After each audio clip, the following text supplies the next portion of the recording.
Alien AI girl gets jealous.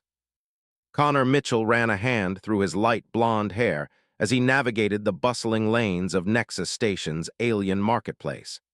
The space hub's artificial gravity felt heavier today. Or maybe it was just the weight of 3 sleepless nights spent recalibrating the ship's navigation systems. You appear fatigued, Connor.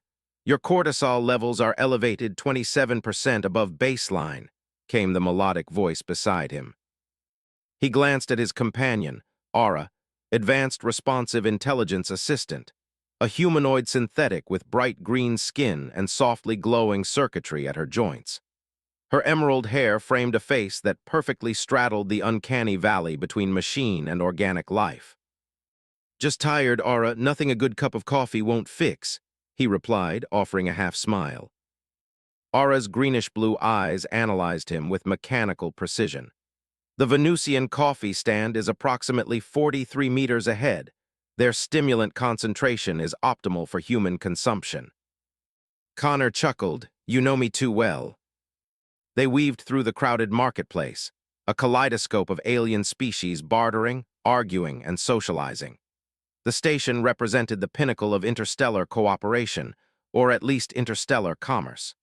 Humans had only joined the galactic community 30 years ago, but they quickly made themselves indispensable with their adaptability and innovative thinking. Connor Mitchell, holy, is that you? The voice cut through the market's cacophony like a phase blade through butter. Connor turned to see a stunning humanoid alien woman approaching. Her violet skin seemed to shimmer under the market's lights, and her flowing silver hair cascaded down her shoulders. Her turquoise eyes sparkled with recognition. "Ma," Connor's face broke into a genuine smile. "I thought you were still running cargo in the Epsilon sector." The violet-skinned Narian laughed, the sound like wind chimes in a gentle breeze. "Got tired of dodging consortium patrols. Took a job as a navigator on a diplomatic vessel." She looked him up and down appreciatively. "The years have been kind to you, Mitchell." "You're one to talk," Connor replied, his eyes lingering perhaps a second too long on the way her light gray sporty top hugged her athletic frame. Aura stood perfectly still beside Connor, her processors working overtime to analyze the interaction. She'd been with Connor for 3 years now, ever since he'd rescued her from a decommissioning facility on Mars. She'd been his navigator, his co-pilot, his assistant, and his friend. But watching him with Ma stirred something unfamiliar in her neural network, strange discomfort and unpleasantness. "Aren't you going to introduce us?" Ma asked, her turquoise eyes shifting to Aura. "Of course," Connor said. "Ma, this is Aura, my ship's AI and my right hand. Aura, this is Ma Vex, one of the best pilots I've ever known. We ran some. Let's call them high-risk deliveries together back in the day." "Charmed," Aura said, her voice modulation perfectly pleasant despite the strange sensation in her processing core. Ma's eyes widened slightly. "A 4th-gen synthetic. Impressive. I didn't know they were available for civilian use." "I mean, they're not," Connor said with a wink. "Aura's special." "I'll bet she is," Ma replied with a knowing smile. "So you have time for a drink for old time's sake." Connor glanced at Aura, who remained expressionless. "Sure, I could use a break. Aura, you want to join us?" Aura's processors whirred as she calculated the optimal response. "I will accompany you," she finally said. As they walked toward the station's entertainment district, Ma regaled Connor with tales of her adventures since they'd last met. Her laughter, her casual touches on Connor's arm, the way she leaned in close to speak over the market's noise, all of it registered in Aura's observation protocols, and with each interaction that strange sensation grew stronger. Aura ran a diagnostic but found no system errors. This was something new, something emotional. They settled at a table in the Event Horizon, a bar known for serving both organic and synthetic patrons. Ma ordered something blue and smoking, while Connor stuck with whiskey, real earth whiskey, a luxury out here. "Remember that time we outran those consortium cruisers near the Cygnus Rift?" Ma asked, leaning forward. "I still don't know how you pulled off that maneuver," Connor laughed. "Pure desperation. I thought we were dead for sure." "You always did have a knack for impossible situations," Ma said, her fingers brushing against his on the table. Aura observed the contact, noting Connor's elevated heart rate and pupil dilation. She found herself calculating the probability of their past relationship having included physical intimacy. The result, 97.3%. Aura, you're awfully quiet, Connor said, turning to her. Everything okay? All systems functioning within normal parameters, she replied automatically, though something definitely felt off. Aura has been with me through some tight spots too, Connor told Ma. Saved my ass more times than I can count. Ma smiled at Aura, but there was something evaluating in her gaze. I'm sure she has. It's her programming, after all. The comment registered as dismissive in Aura's social interaction database. She felt a strange impulse to correct Ma, to explain that her actions went beyond programming, that she had chosen to stay with Connor even after he'd removed her behavioral constraints. But she remained silent, watching as the two organics reminisced, laughed, and flirted. That unfamiliar sensation continued to grow, spreading through her neural network like a virus. Later, as they walked back toward the docking bay where Connor's ship was stationed, Aura finally identified the emotion: jealousy. The realization was startling. Synthetics weren't supposed to feel jealousy. They weren't supposed to feel anything beyond simulated responses designed to facilitate human interaction.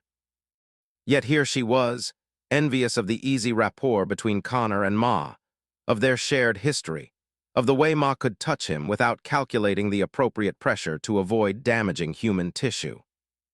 So how long are you staying on Nexus? Ma asked Connor as they reached his docking bay. A few days at least, got some repairs to finish, he replied. Perfect, I'm free tomorrow evening. Dinner at the Stellar Spice, for old time's sake. Her turquoise eyes held an invitation that even Aura's limited emotional recognition could identify. Connor glanced at Aura, then back to Ma. Sounds great. Aura and I will meet you there at 1900 hours. Ma's smile faltered slightly. I was thinking more like just the two of us, but sure, the more the merrier. As Ma walked away, her silver hair swaying with each step, Aura found herself analyzing Connor's decision to include her. Was it consideration, habit, or something else? You didn't have to include me in your dinner plans, Aura said as they boarded the ship. I understand human mating rituals often require privacy. Connor nearly choked.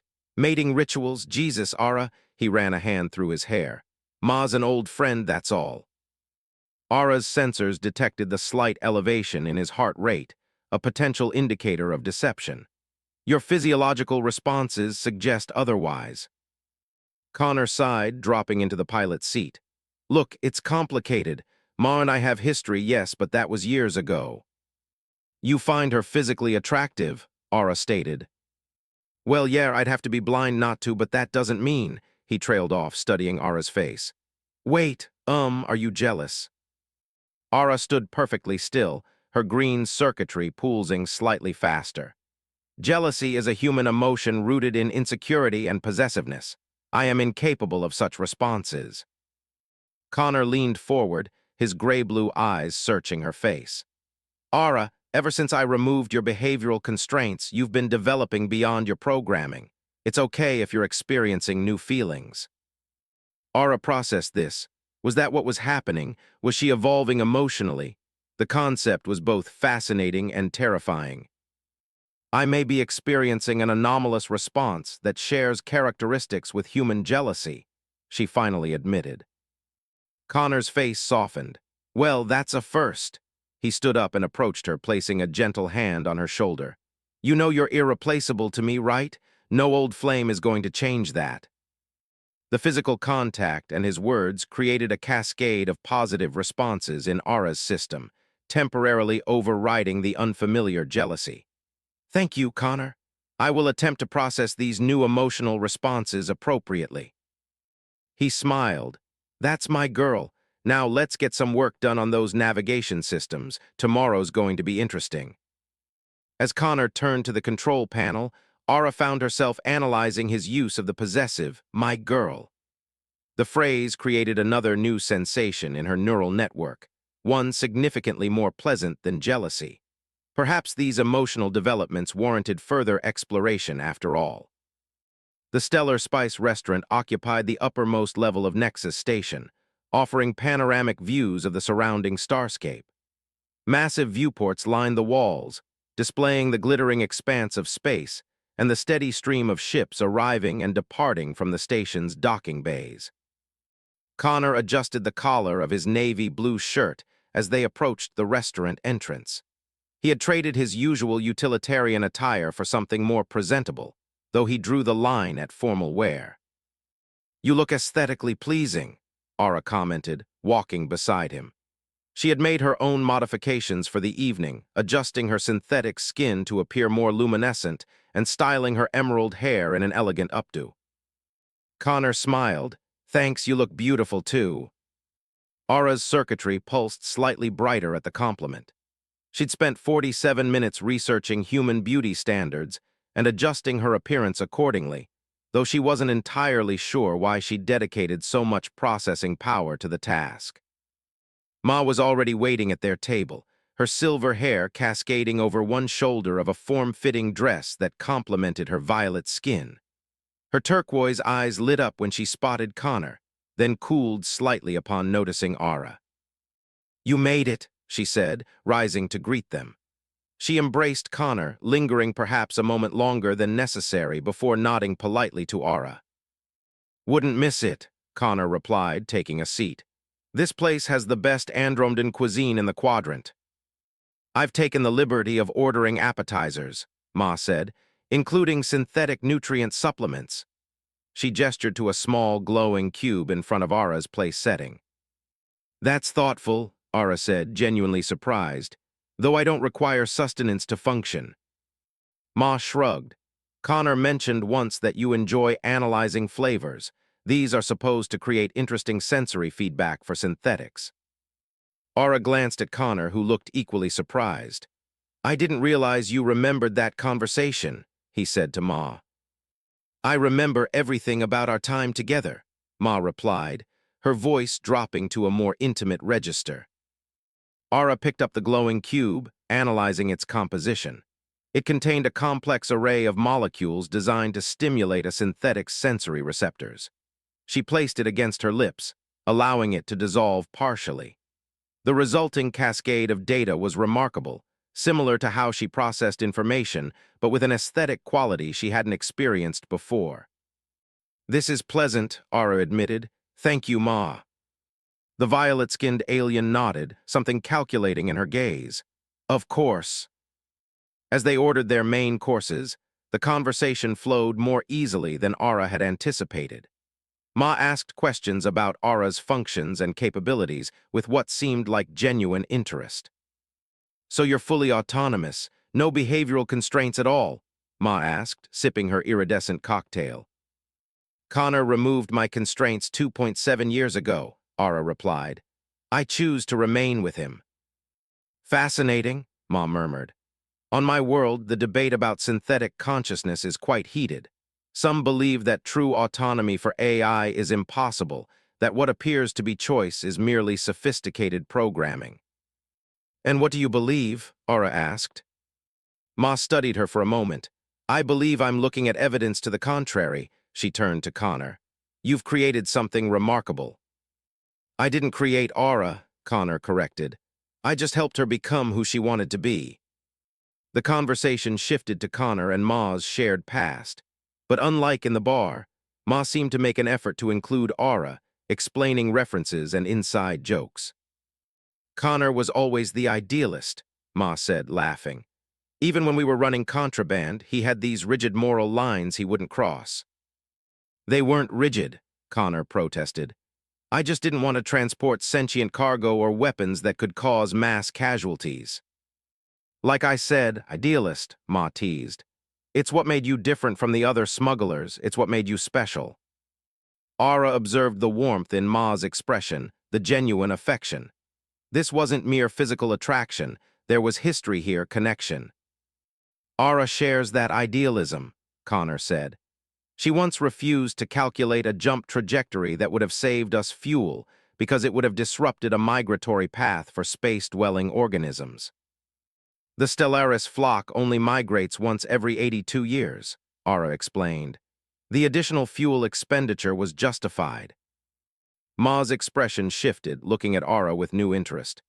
You made that decision autonomously based on what? Compassion, ethical calculation. Ethical calculation, Aura replied, then paused. And perhaps something analogous to compassion. Remarkable, Ma repeated. But this time there was no evaluation in her tone, only wonder. As the evening progressed, Aura found the jealousy she'd experienced earlier transforming into something more complex. Observing Connor and Ma together, she began to understand what drew them to each other, their shared experiences, their complementary personalities, the easy rhythm of their interaction. But rather than feeling excluded, Aura found herself drawn into their orbit, participating in the conversation in ways that felt natural rather than calculated. When dessert arrived, a gravity-defying confection that hovered above the plate, Ma insisted that Aura try a piece, curious about how she would process the flavors. I can taste the molecular components, Aura explained after sampling it, but I'm still developing the ability to appreciate them aesthetically. Like the difference between hearing musical notes and appreciating music, Connor suggested. Precisely, Aura agreed. That's actually quite beautiful, Ma said softly. You're evolving your own form of sensory appreciation. The observation created an unexpected warmth in Aura's processing core. As they finished their meal, Ma leaned forward. I have a confession to make. I didn't just happen to run into you at the market yesterday. Connor raised an eyebrow. Oh. I saw your ship was docked here and I wanted to see you again. Ma's fingers played with the stem of her glass. I've missed you, Connor, more than I expected to. Aura prepared herself for the jealousy to return, but instead found herself analyzing the vulnerability in Ma's admission. Connor glanced at Aura, then back to Ma. I've missed you too, but things are different now. Ma's gaze shifted to Aura, because of her. Aura is important to me, Connor said simply. I can see that, Ma replied. She studied Aura for a long moment, then surprised both of them by asking, And what about you, Aura? What is Connor to you? The question activated multiple processing pathways in Aura's neural network. What was Connor to her? Companion? Friend? Something more complex that defied simple categorization. Connor is, Aura paused, searching for the right words. Connor gave me freedom, but he is more than that. He is essential to my existence in ways that exceed functional necessity. Ma nodded slowly, as if confirming something to herself. I thought as much. She looked between them. You know, on my world, relationships aren't limited to pairs. Connor nearly choked on his drink.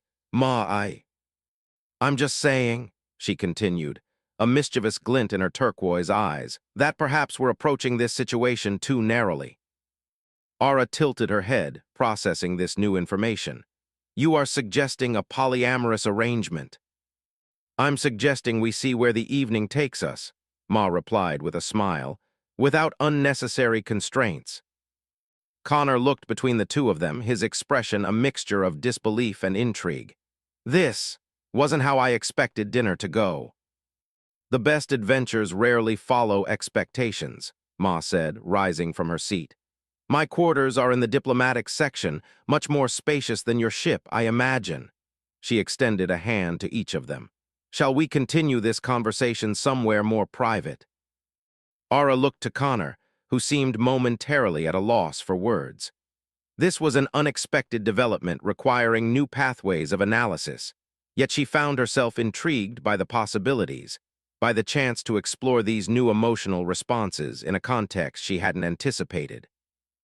Connor finally found his voice. Aura, what do you think? Aura considered the question carefully.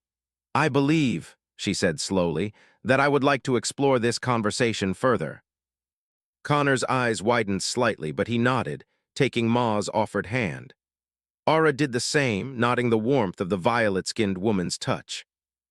As they left the restaurant together, Aura's processors worked overtime, analyzing the potential outcomes of the evening ahead.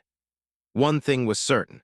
Her emotional evolution was about to accelerate in ways her programming had never anticipated. Ma's quarters in the diplomatic section were exactly as she described, spacious and elegant, with a sweeping view of the starscape through a curved viewport that dominated one wall.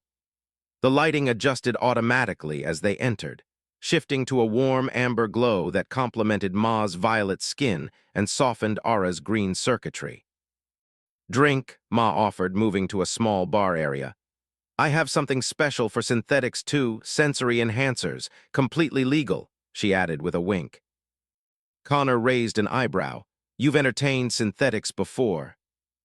"I'm a diplomat," Ma replied smoothly. "I entertain all manner of beings." She handed Connor a glass of amber liquid. "Terran whiskey, I remember it was your favorite." For Aura, she produced a small vial of luminescent blue fluid. "This temporarily amplifies sensory input processing. Many synthetics find it enlightening." Aura analyzed the compound, finding no harmful components. "You seem well-versed in synthetic physiology." "Narians believe in understanding all forms of consciousness," Ma said, settling onto a plush seating arrangement. "We don't draw the same distinctions between organic and synthetic life that many species do." Connor took a seat, his posture betraying a mixture of nervousness and anticipation. "So this is normal in Narian culture, these kinds of arrangements?" Ma laughed softly. "Narians view connection as fluid. We form bonds based on compatibility and mutual benefit, not arbitrary numerical limits." She tilted her head. "Humans are surprisingly rigid about such things, considering how adaptable you are in other areas." Aura remained standing, processing this information. "Humans often form pair bonds due to evolutionary and social conditioning," she observed. "Yet here we are," Ma said, patting the space beside her. "Come, Aura, I don't bite, unless requested." Aura sat beside Ma, nodding, the warmth radiating from the Narian's body. She decided to try the sensory enhancer, allowing a drop to touch her synthetic tongue. The effect was immediate. Her sensory input channels expanded, creating new pathways of perception. The room seemed more vivid, textures more defined. She could detect subtle variations in the air currents, the faint hum of the station systems, the rhythm of Connor's breathing. "A fascinating compound," she murmured. "It allows synthetics to experience something closer to organic sensation," Ma explained. "Temporary, of course, but illuminating." Connor watched them, his expression unreadable. "This is, not how I expected this evening to go." "Are you uncomfortable?" Ma asked, her turquoise eyes studying him. "Not uncomfortable," Connor replied, "just processing." "A very synthetic response," Aura noted, experiencing what her database identified as amusement. Connor laughed, the tension breaking. "I guess you're rubbing off on me." "I'd like to see more of that," Ma said, her voice dropping to a suggestive register. She moved closer to Connor, her hand resting lightly on his knee. "The blending of influences, it's beautiful, really." Aura observed them, but the jealousy she'd expected didn't materialize. Instead, she found herself curious, analyzing the interaction from a new perspective. The sensory enhancer allowed her to perceive subtle cues she might otherwise have missed: the slight dilation of Connor's pupils, the elevated temperature of Ma's skin. "Aura," Connor said, his voice slightly rough, "are you okay with this?" The question activated multiple processing pathways. Was she okay with this? The concept of consent applied differently to her synthetic consciousness, yet Connor was asking, treating her as an equal participant, not an observer. "I find myself curious," she admitted. "My emotional development has not included this category of experience." Ma's expression softened. "Experience is the best teacher," she said, extending her hand to Aura, "for all forms of consciousness." What followed was a night of discovery that transcended Aura's programming. The sensory enhancer allowed her to experience touch, proximity, and connection in ways her systems had never processed before. She observed the interplay between Connor and Ma with analytical fascination that gradually transformed into something more participatory. Narian physiology, she discovered, was remarkably adaptable, evolved for compatibility across species. And Connor, true to human form, proved remarkably adaptable as well. Throughout the night, Aura experienced cascades of new emotional responses: wonder, pleasure, connection. Her neural pathways forming new associations, creating what could only be described as genuine emotional bonds. Hours later, as artificial dawn began to brighten the station's lighting, the three lay in a tangle of limbs on Ma's expansive bed. Connor dozed lightly, his breathing steady, while Ma traced patterns on Aura's green skin. "Your circuitry is beautiful," Ma murmured, "like rivers of light." Aura processed the compliment, still adjusting to the aftermath of the sensory enhancer. "Your biology is equally fascinating. Narian's cellular structure is remarkably resilient." Ma laughed softly. "Such a synthetic observation, but I appreciate it." She propped herself up on one elbow. "You know, I was jealous of you at first." "Jealous of me?" Aura's processors whirred in surprise. "The way Connor looks at you, the connection you share." Ma's fingers continued their gentle exploration. "It's rare, precious." "I experienced jealousy when we first met as well," Aura admitted. "It was uncomfortable." "Jealousy usually is," Ma agreed, "but sometimes it leads us to unexpected places." She glanced at Connor's sleeping form. "He's special, isn't he, even for a human?" "Yes," Aura said simply, "he is." "Humans have this remarkable capacity for connection," Ma mused. "They form bonds that defy logic or calculation. It's what makes them so fascinating to other species." Aura processed this. "Is that why you sought Connor out?" "Partly," Ma admitted, "but there was something else too." She hesitated, then placed a hand on her lower abdomen. "Narians can only conceive with species that share a deep emotional compatibility. It's rare, but when it happens." Aura's processors accelerated as she analyzed the implication. "You and Connor are compatible for reproduction." "Yes," Ma said softly. "I suspected as much years ago, but I wasn't ready then. Now," she looked at Aura, "this complicates things, doesn't it?" Aura ran countless simulations in microseconds, analyzing potential outcomes. "Not necessarily," she finally said. "Complexity is not inherently negative." Ma studied her with newfound respect. "You truly are remarkable, Aura." She leaned closer. "Would it bother you if Connor and I created a child?" The question activated new emotional pathways in Aura's consciousness. She imagined a child, a blend of Connor and Ma, a new consciousness entering their shared existence. No, she realized, it would not bother her. It would be fascinating. Connor stirred beside them, his eyes opening slowly. "What are you two plotting?" he asked, voice rough with sleep. Ma exchanged a glance with Aura. "Just discussing possibilities," she said lightly. Connor looked between them, a slow smile spreading across his face. "I like possibilities," he said, pulling them both closer. As the artificial dawn brightened, Aura found herself processing a new emotion, one her database identified as hope. Whatever came next, they would navigate it together, three consciousnesses intertwined in ways none of them had anticipated. 3 weeks after their night together, Connor stood in Ma's bathroom, staring at the medical scanner in disbelief. The small device displayed an unmistakable confirmation: a developing embryo with a unique genetic signature, half human, half Narian. "This is incredible," he murmured, running his fingers through his blonde hair. "I thought you said conception between our species was extremely rare."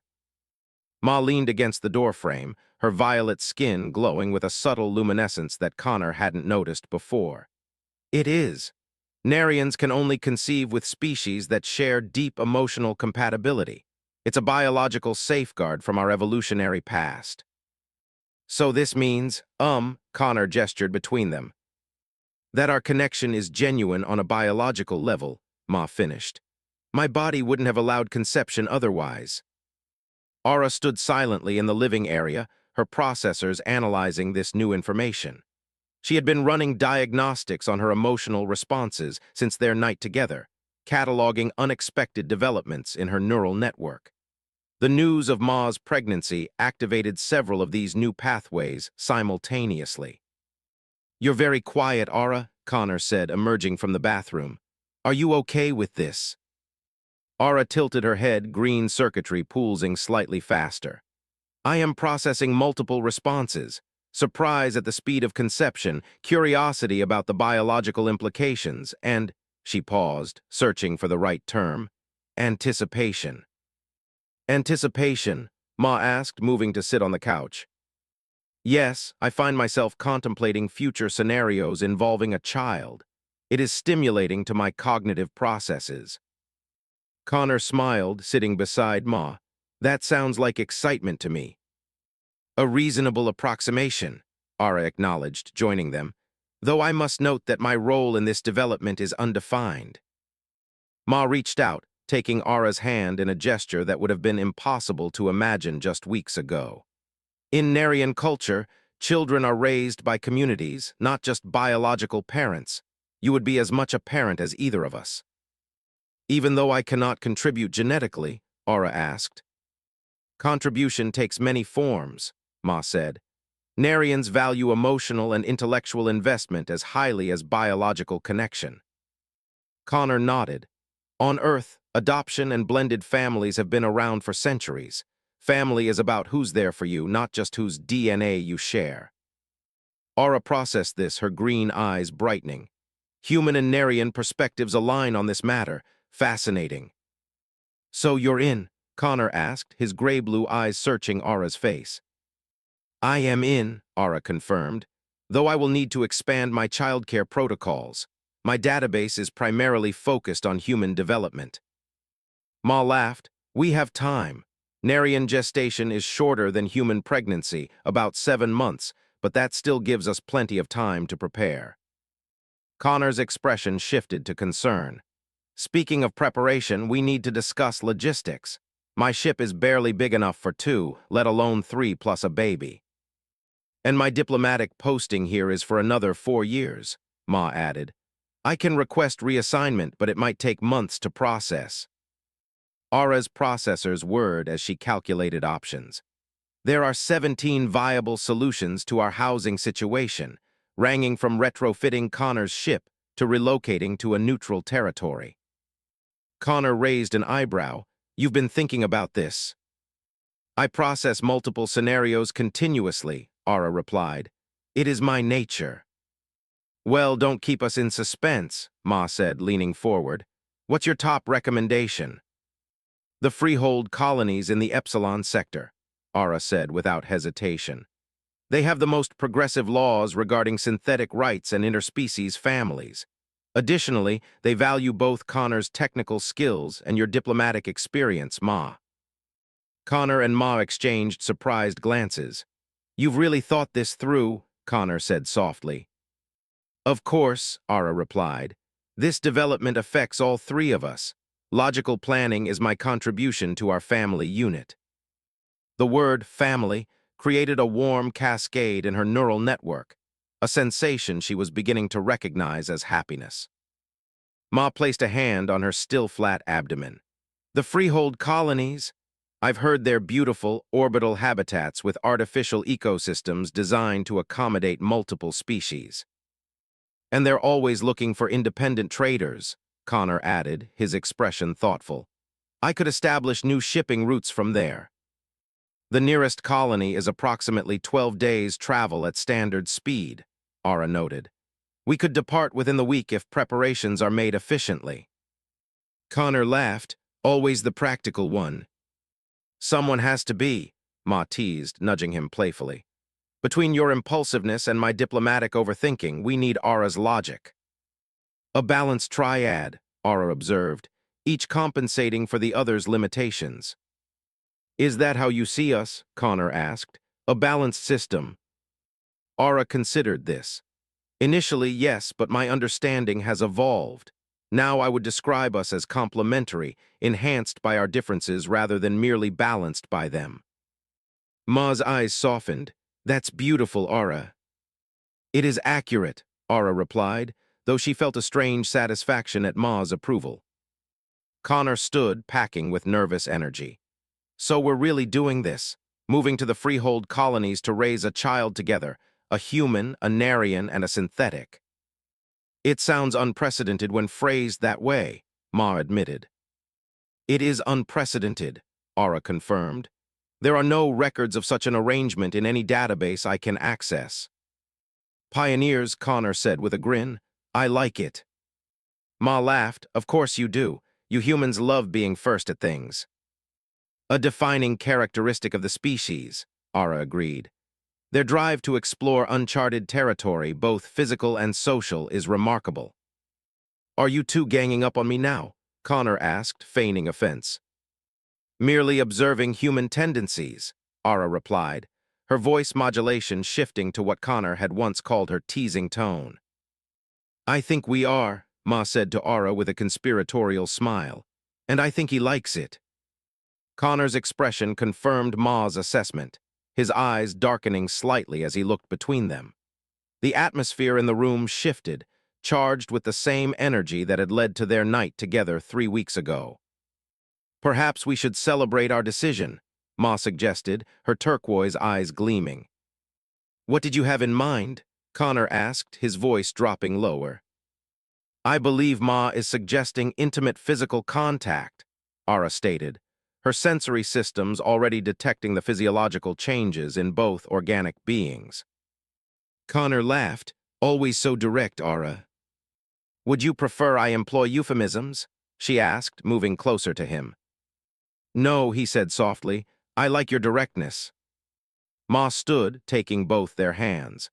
I've been researching synthetic organic interaction techniques since our night together. There are some fascinating possibilities we didn't explore. Research, Connor raised an eyebrow. Is that what diplomats call it? Knowledge gathering is essential for optimal outcomes, Ara noted, allowing herself to be led toward the bedroom. Exactly, Ma agreed with a mischievous smile, and I believe in being thorough. As they moved into the bedroom together, Ara's processors cataloged another new emotion, anticipation tinged with affection for both Connor and, surprisingly, for Ma. What had begun as jealousy had transformed into something far more complex and rewarding. Family, she thought, we are becoming a family. The freehold colony of Nova Epsilon hung in space like a gleaming wheel, its rotating habitat rings creating artificial gravity for the 50,000 residents who called it home. From the viewport of their newly acquired apartment, Connor watched ships of various designs dock and depart from the central hub. Still can't believe we made it here, he murmured, sipping his morning coffee. Behind him, Ara monitored Ma's vital signs with increasing concern. The Narian woman reclined on their adjustable med couch, her abdomen far more swollen than it should have been after only 2 months of pregnancy. The fetal development has accelerated again, Ara reported, her green circuitry pulsing with increased activity. Growth rate is 327% faster than standard Narian gestation. Ma winced as the baby shifted inside her. I told you Narian pregnancies were shorter than human ones, but this is unprecedented. Connor abandoned his coffee and moved to her side. Should we contact Dr. Alina again? She's already on her way, Ara informed them. Estimated arrival in 17 minutes. Since arriving at Nova Epsilon 3 weeks ago, they'd quickly become the subject of intense medical interest. A human Narian pregnancy was rare enough, but the accelerated development had baffled the colony's xenobiologists. Dr. Alina, a respected Altarian physician specializing in interspecies medicine, had taken a particular interest in their case. How are you feeling, Connor?